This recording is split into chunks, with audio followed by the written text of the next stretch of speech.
Good evening student. मैं अंजनी तिवारी आप सबका चार्ट क्लासेस नैनी में हार्दिक स्वागत करता हूँ। बेटा, अभी तक हमने जो बात किया था वो हम लोगों ने बात किया था some basic concept of chemistry class 11 के बारे में। अब हम बेटा बात करेंगे जो हमने वहाँ पे कैलकुलेशन बेस्ड केमिस्ट्री की बात की करना स्टार्ट किया था, जिसमें हमने बेटा बात किया था मास परसेंट के बारे में। अब बेटा आज हमारा जो टॉपिक होगा वो स्टार्ट होगा कहाँ से? Volume percent. कहाँ से स्टार्ट होगा? Volume percent. अब बेटा जैसे मास परसेंट है, बिल्कुल उसी का एक तरीके से आप क्या कह सकते हैं, कॉपी होता है। क्या कॉपी होता है? Volume percent. कैसे कॉपी होता है इस चीज़ को आपको समझना है, ठीक है? तो चलिए स्टार्ट करते हैं। तो बेटा वॉल्यूम परसेंट क्या होता है? The ratio of one component volume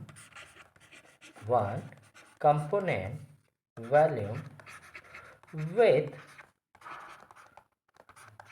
total value।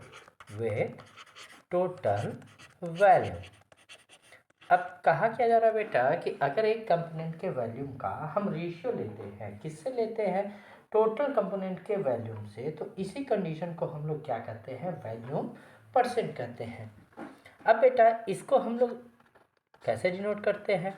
तो यहाँ आपको याद रखना है, it is denoted as a v by v percent. ये किसकी तरह कैसे डिनोट किया जाता है?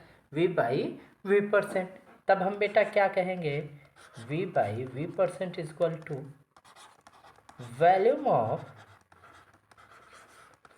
One component. क्या कहेंगे बेटा? Volume of one component upon total volume. And बेटा परसेंटेज निकालते हैं जब हम, तो हम लोग कितने से मल्टीप्लाई करते हैं? 100 से। ये बात क्लियर? यानी यहाँ पे कहने का मतलब क्या है बेटा, अगर हमने मान लो कोई भी सोल्यूशन फॉर्म किया, क्या बनाया? Solution.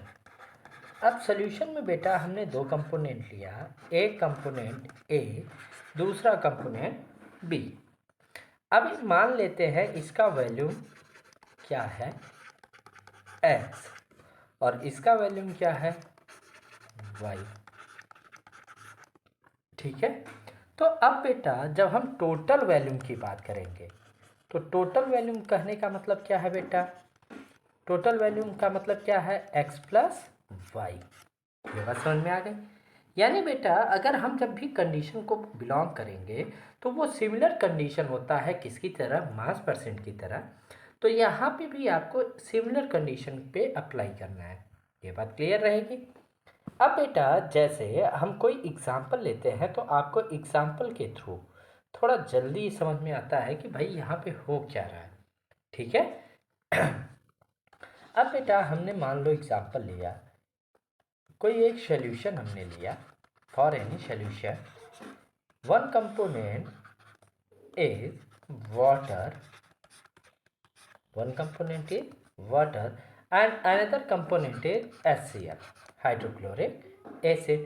If water is present 60 ml, how much?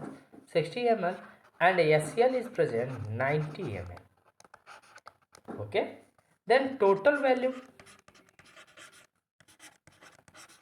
So that if we find out about the total volume, then we sum the water and HCl. The volume of water is 60 ml and the volume of HCl, that is 90 ml. After sum of it can be find about 150 ml। यानी बेटा जैसे ही हम इसे सम करते हैं, जोड़ते हैं, जोड़ने के बाद हमें जो वैल्यू मिल के आई वो कितनी मिल के आई? 150 ml। ये बात क्लियर होगी? अब यहाँ से बेटा हमें क्या निकालना है? Volume percent. क्या निकालना है? Volume percent. अब वॉल्यूम परसेंट जब निकालेंगे तब हम क्या करेंगे? पहले हमें क्या निकालना है? Volume percent of water. किसके लिए निकाल रहे हैं बेटा? वाटर के लिए। तब क्या हो जाएगा?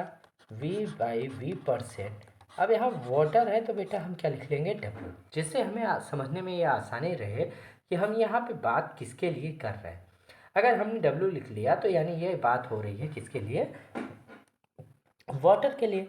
तब यहाँ पे हम क्या लिखेंगे, वॉल्यूम ऑफ वाटर, क्या लिखेंगे बेटा, volume of water upon total volume, upon total volume, और कितने से मल्टीप्लाई कर देंगे बेटा, 100 से।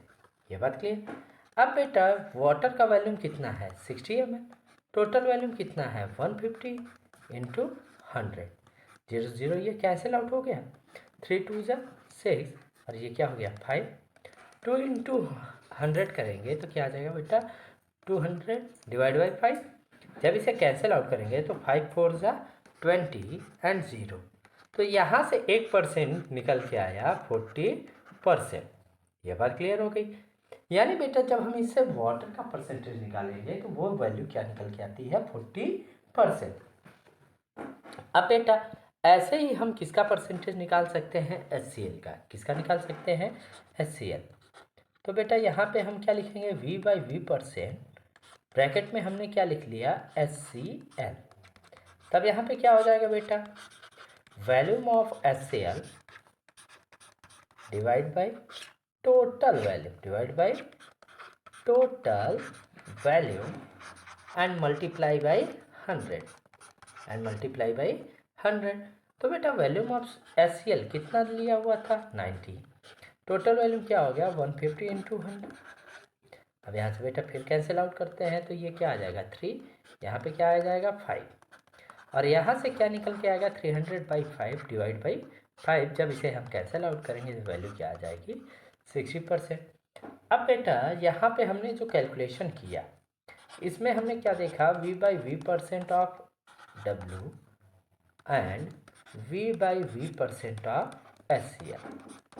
अब बेटा V/V% ऑफ W कितना निकल के आया 40% एंड V/V% ऑफ HCl कितना निकल के आया 60। अब बेटा हमने 2 कंपोनेंट लिया था तो इसलिए 2 कंपोनेंट का निकाला, अगर हमने 3 लिया होता तो 3 निकालते, 4 होता तो 4। जितने भी कंपोनेंट होते बेटा इनका जब हम सम करते तो वॉल्यूम क्या आनी चाहिए 100%, वॉल्यूम क्या आनी चाहिए बेटा 100%। यानी ये कंडीशन किसको कहता है कि भाई जब हम किसी भी 2 कंपोनेंट के वैल्यूम की बात करते हैं, उनके सम करते हैं, तो सम करने के बाद जो वैल्यू आती है वही उसके आइडेंटिफिकेशन परसेंट को रिप्रेजेंट करती है। ये बात क्लियर हो गई। अब बेटा जब हम नेक्स्ट पॉइंट की बात करते हैं तो नेक्स्ट हमारा क्या होता है, मास वॉल्यूम परसेंट। क्या होता है बेटा, मास वॉल्यूम परसेंट। अब नाम से ही समझ में आ रहा है कि बेटा एक का मास होगा, दूसरे का क्या होगा वॉल्यूम। यानी यहाँ पे हम क्या कर सकते हैं, the ratio of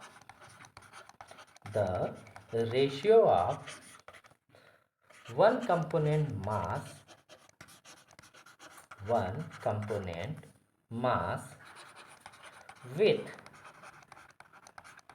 with total volume of solution, total volume of solution।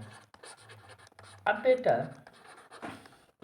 कहा किया जा रहा है कि अगर एक कंपोनेंट का मास लिया जाए और बाकी सब को मिला के हम क्या ले रहे हैं वॉल्यूम, तो यहाँ पे जब हम इसका सम करेंगे, समेशन करेंगे, और तब इनमें जो रेशियो निकालेंगे वो किसको इंडिकेट करेगा, मास वॉल्यूम परसेंट को।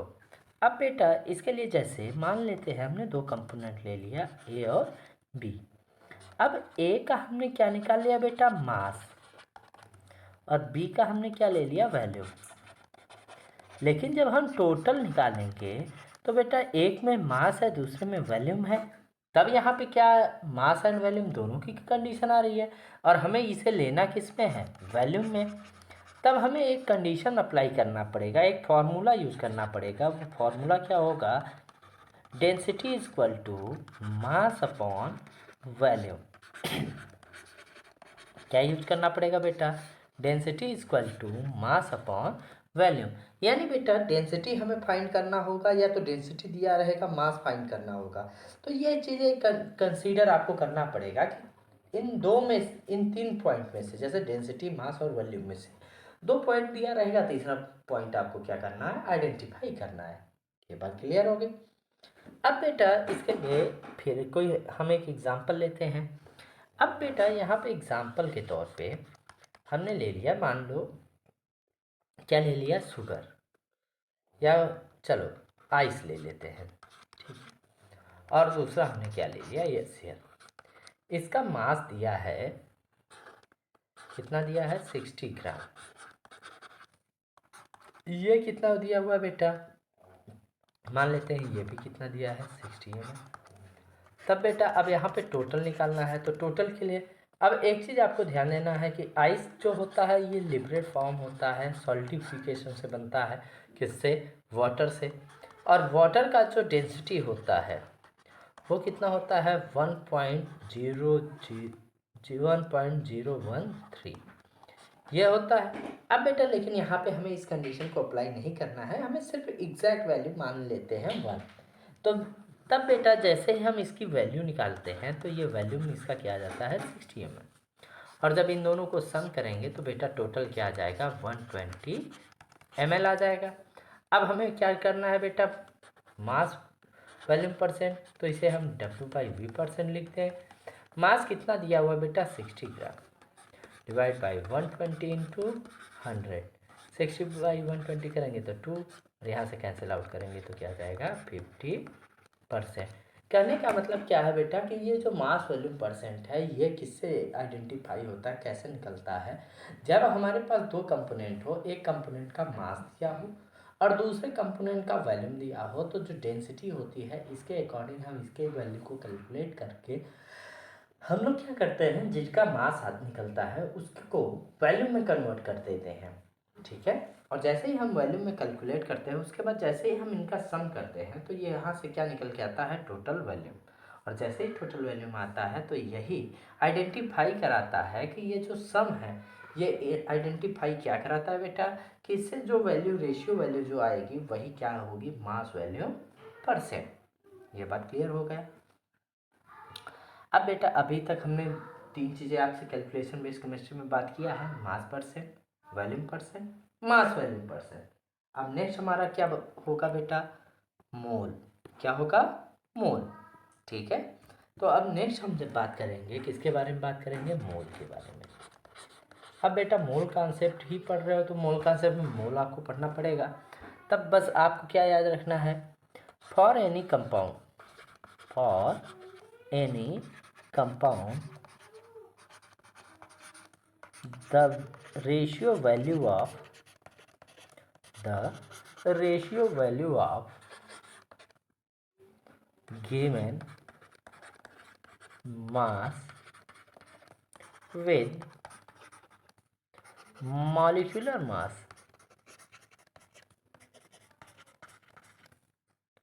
is known as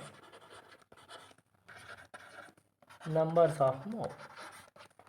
यानी बेटा कहा क्या जा रहा है, किसी भी कंपाउंड के लिए जो रेशियो वैल्यू होती है, जो दिया हुआ मास है उसका किसके साथ जो वैल्यू आ रही है, फाइंड वैल्यू आ रही है उसके साथ जो वैल्यू आ रही है, इसके रेशियो को ही हम लोग क्या करते हैं, मॉलिक्यूलर मास करते हैं, ठीक है। तब अब यहाँ से बेटा मोल नंबर जब निकालते हैं तो भाई मोल का रेशियो क्या हो जाएगा, given mass upon molecular mass. अब यहाँ से आप निकाल सकते हैं।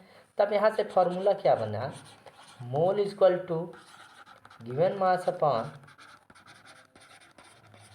Molecular mass, given mass upon molecular mass. अब बेटा कभी कभी ये मॉलिक्यूलर मास ना लेके हम लोग किसकी भी बात करते हैं, एटॉमिक मास। अब बेटा मोल को हम लोग इंडिकेट करते हैं एन से, ठीक है। अब गिवन मास में पहला लेटर क्या है, जी, और मास का क्या है, एम। अब ऐसे ही एटॉमिक मास में पहला लेटर क्या है, एम, ओ सॉरी ए, दूसरा लेटर क्या है, एम। अब बेटा इसको याद रखने का एक ट्रिक आपको याद रखना है, जीएम इन एएम।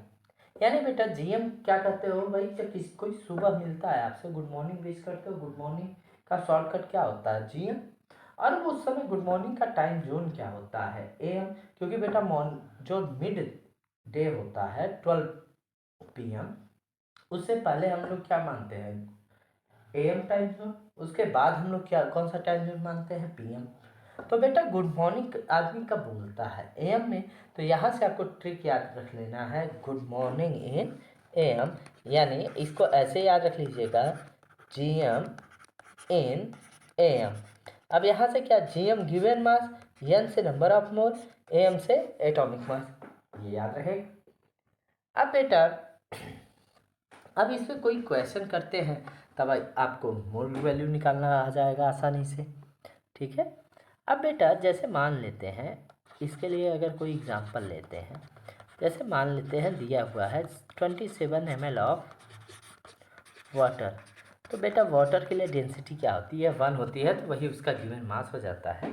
तब यहाँ पे अब हमें ऐसे सब लिखे गिवन मास। तो बेटा गिवन मास तो पहले से जो दिया हुआ है कितना दिया है, 27। मॉलिक्यूलर मास, अब बेटा वाटर का मॉलिक्यूलर मास आपको निकालना होगा, और वाटर का फार्मूला क्या होता है, H2O। क्या होता है, H2O। और जैसे ही हम इसका निकालते हैं तो H का कितना होता है, 1 × 2 प्लस ऑक्सीजन कितना होता है, 16। 2 1 जा 2, 2 + 16 जब ऐड करेंगे बेटा तो ये क्या हो जाएगा, 18। अब बेटा यहाँ से आपको मिल गया गिवन मास, दूसरा क्या मिल गया, मॉलिक्यूलर मास। अब हम क्या निकालेंगे, नंबर ऑफ मोल। क्या निकालेंगे बेटा, number of mole. Number of मोल के लिए फार्मूला क्या है, गिवन मास अपॉन मॉलिक्यूलर मास। क्या है, गिवन मास अपॉन मॉलिक्यूलर मास। तो बेटा गिवन मास क्या है, 27 डिवाइड बाई 18। अब बेटा इसे 9 से कैंसिल आउट करें तो 9 3 जा 27, 9 2 जा 18, तो 3/2 एंड 3/2 की वैल्यू क्या आती है, 1.5। तो इस कंडीशन में बेटा जो नंबर ऑफ मोल आएगा वो कितना आ जाएगा, 1.5। यानी अब आपको यहाँ से क्या समझ में आया कि भाई जब हम गिवन मास से दिया रहे, जब कोई किसी भी कंपाउंड का मास दिया हुआ है, उसका एटॉमिक मास और मॉलिक्यूलर मास हमें पता है, तब हम इससे इसका नंबर ऑफ मोल फाइंड कर सकते हैं। ये बात क्लियर हो गई। तो बेटा अब यहाँ पे नेक्स्ट जब हम बात करेंगे वो मोल से ही एक मोल रेशियो वैल्यू की बात करते हैं, और जो मोल रेशियो वैल्यू है यही क्या कहलाता है, मोल फ्रैक्शन। यानी हम लोग अब किसकी बात करेंगे, मोल फ्रैक्शन। ये बात क्लियर है। अब मोल फ्रैक्शन क्या कहेगा बेटा, the number of mole of one component, number of mole of one component ratio with total number of moles, total number of moles। यानी बेटा कहा क्या जा रहा है कि एक कंपोनेंट के नंबर ऑफ मोल का टोटल कंपोनेंट के नंबर ऑफ मोल का जो रेशियो निकालते हैं, यही रेशियो क्या कहलाता है, मोल फ्रैक्शन। ये बात क्लियर। अब बेटा दो कंपोनेंट है, एक कंपोनेंट ए है, दूसरा कंपोनेंट बी। जब हम इसके मोल की बात करेंगे तो यहाँ पे क्या मान ले, N1 और यहाँ पे N2। जब हम इसका मोल फ्रैक्शन निकालेंगे वो क्या आएगा, X1, और ये क्या आ जाएगा, X2।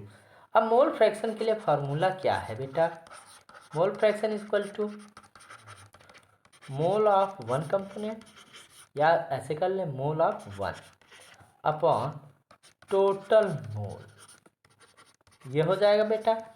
अब बेटा जब ये x1 निकालेंगे तो x1 के लिए क्या हो जाएगा, n1 अपॉन टोटल यानी सम ऑफ, तो n1 प्लस n2, और x2 के लिए क्या हो जाएगा, n2 upon n1 plus n2। यानी कहने का मतलब क्या है कि ये जो नंबर ऑफ मोल है, ये रेशियो वैल्यू ही किसको आइडेंटिफाई कराता है, मोल फ्रैक्शन को। किसको आइडेंटिफाई कराता है, मोल फ्रैक्शन। ये बात क्लियर हो गई। अब बेटा आपको क्लास 11th में सिर्फ अब दो टॉपिक्स और कवर अप करने हैं। एक का टॉपिक क्या होता है, मोलैरिटी, दूसरा मोलैलिटी, ठीक है।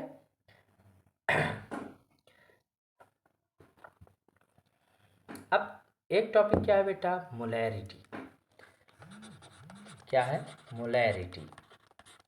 मोलैरिटी क्या है बेटा, the number of moles of solute in 1 litre of solution. यानी बेटा हम साफ साफ क्या बोलते हैं, number of moles of solute in 1 litre solution in 1 litre solution. यानी बेटा अगर 1 लीटर सोल्यूशन आपको दिया जाए, उस 1 लीटर सोल्यूशन में जो वैल्यू आएगी इसी को हम लोग क्या कहेंगे, मोलैरिटी। तब यहाँ से बेटा क्या बना, molarity is equal to number of moles upon volume of solution, upon volume of solution. अब बेटा यहाँ वॉल्यूम ऑफ सोल्यूशन को किस में लेंगे, इन लीटर। लेकिन बेटा जैसे ही हम इसे कन्वर्ट करेंगे किसमें, मिलीलीटर यानी ml में, तब यहाँ पे फॉर्मूला क्या बनेगा, molarity is equal to number of moles upon volume of solution, volume of solution in ml। और बेटा जैसे ही ml में कन्वर्ट करेंगे वैसे ही हम कितने से मल्टीप्लाई कर देंगे, 1000 से। कितने से मल्टीप्लाई करेंगे, 1000 से। ये बात क्लियर। अब बेटा ऐसे ही जो हमारा इसका लास्ट टॉपिक होता है, अब थोड़ा सा यहाँ पे आपको क्वेश्चन करना सिखाएंगे हम। लास्ट टॉपिक हमारा क्या है, मोलैलिटी। मोलैलिटी में क्या होता है बेटा, number of moles of solute into पर केजी सॉल्वेंट, पर केजी सॉल्वेंट। यानी बेटा यहाँ से जब हम मोलैलिटी की बात करेंगे, किसकी बात करेंगे, मोलैलिटी की, तो मोलैलिटी इक्वल टू क्या हो जाएगा, number of moles, number of moles upon mass of solvent. क्या हो जाएगा बेटा, मास ऑफ सॉल्वेंट। और किस में आएगा, इन केजी। किस में आ जाएगा, इन केजी। और जैसे ही हम इसे ग्राम में कन्वर्ट करेंगे तब क्या हो जाएगा, number of moles upon mass of solvent, mass of solvent in gram, and multiply किससे कर देंगे बेटा, 1000 से। कितने से मल्टीप्लाई कर देंगे, 1000 से। तो बेटा यहाँ पे आपको दो फॉर्मूले मिले, मोलैलिटी के लिए भी और मोलैरिटी के लिए भी। मोलैरिटी के लिए क्या फार्मूला बना बेटा, मोलैरिटी के लिए बना number of moles upon volume of solution in पर लीटर वैल्यू। और बेटा सेकंड वन उसी का फार्मूला क्या बना, जैसे ही हम ml में कन्वर्ट करते हैं कितने से मल्टीप्लाई करने लगते हैं, 1000 से। सेम यही कॉन्सेप्ट मोलैलिटी के लिए है, लेकिन बेटा मोलैलिटी में हम क्या करते हैं, पर केजी सॉल्वेंट के अकॉर्डिंग बात करते हैं। किसके अकॉर्डिंग बात करते हैं बेटा, पर केजी सॉल्वेंट। ये बात क्लियर हो गई। अब बेटा यहाँ पे आपको कुछ क्वेश्चन समझने होते हैं, कुछ क्वेश्चन करने होते हैं, ठीक है। अब जैसे हमने अभी तक आपको सारे एक टॉपिक का क्वेश्चन कवरअप कराते ही हुए हम आगे बढ़े हैं, तो अब हम मोल फ्रैक्शन के क्वेश्चन से स्टार्ट करते हैं। किससे स्टार्ट करते हैं बेटा, मोल फ्रैक्शन। अब जैसे बेटा दो कंपोनेंट है, एक कंपोनेंट ए है, दूसरा कंपोनेंट बी, ठीक है। ए कितना, अब यहाँ पे हम क्या लेते हैं, गिवन। चलिए एक ए जो है हमारा, ऐसे समझिए ये हमारा क्या है, यूरिया, और बी हमारा क्या है, वाटर। बी हमारा क्या है, वाटर। यूरिया हमारा कितना है बेटा, गिवन मास मान लेते हैं 60 ग्राम, और वाटर कितना दिया हुआ है बेटा, मान लेते हैं 54 ग्राम, ठीक है। अब यहाँ वैल्यू हमने ले लिया। जब बेटा हम इसके मॉलिक्यूलर मास की बात करते हैं, किसकी बात करते हैं, मॉलिक्यूलर मास की, तो यूरिया का मॉलिक्यूलर मास क्या आता है, 60, और वाटर का क्या आता है, 80। जब हम इससे नंबर ऑफ मोल निकालेंगे, क्या निकालेंगे बेटा, नंबर ऑफ मोल, तो क्या हो जाएगा, 60/60, वैल्यू क्या आ जाएगी, 1। यानी बेटा यहाँ से N1 की वैल्यू क्या आ गई, 1। और यहाँ से जब हम बेटा N2 निकालेंगे तो 54/18, 18, और बेटा 18 को का 3 टाइम करते हैं तो क्या आ जाता है वैल्यू, 54। तो यहाँ से क्या आ गया, N2 इक्वल टू 3, क्या आ गया। अब बेटा हम मोल फ्रैक्शन निकालेंगे। अब मोल फ्रैक्शन निकालो तो x1 इक्वल टू क्या हो जाएगा, N1 प्लस N2। अब बेटा N1 की वैल्यू क्या है, 1। N1 की वैल्यू क्या है बेटा, 1। और डिवाइड बाई 1+3। तो यहाँ से बेटा क्या मिला 1/4, और 1/4 की वैल्यू क्या होती है बेटा 0.25। जैसे ही हम बेटा x2 की वैल्यू के लिए चलते हैं तो n2/n1 प्लस n2। तो बेटा n2 कितना है 3, 1+3, और यहाँ से वैल्यू क्या आ गई 3/4, और ये वैल्यू क्या फाइंड आउट हो गई 0.75। अब बेटा जैसे ही हम x1 प्लस x2 को ऐड करेंगे तो वैल्यू क्या हो जानी चाहिए 1। क्या हो जानी चाहिए बेटा 1। ये बात क्लियर। तब बेटा यहाँ से एक फार्मूला और डिस्टिंक्ट हो जाता है, एक फार्मूला और ओरिजिनेट होता है। वो क्या होता है कि x1 plus x2 equal to 1।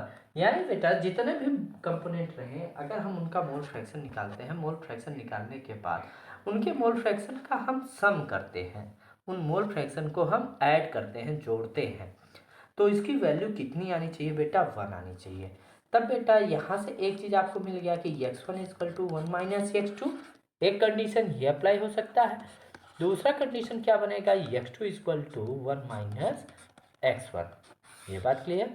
अब बेटा यहाँ पे ये एक लॉजिकल कॉन्सेप्ट है कि यहाँ पे आपको अगर एक का मोल फ्रैक्शन पता है तो दूसरे का आप फाइंड कर सकते हैं। जैसे बेटा आपने x1 की मान लेते हैं, आपने वैल्यू निकाली 0.4, तो x2 कितना हो जाएगा भाई x2 इक्वल टू क्या होगा 1 माइनस x1, और 1 माइनस 0.4। तो यहाँ से जब वैल्यू हम निकालेंगे तो ये वैल्यू क्या आ जाएगी 0.6। तो कहने का मतलब क्या है बेटा, जब हम मोल फ्रैक्शन के अकॉर्डिंग बात करते हैं तो इनमें भी हम लोग क्या करते हैं सम करते हैं, ऐड करते हैं। ठीक है।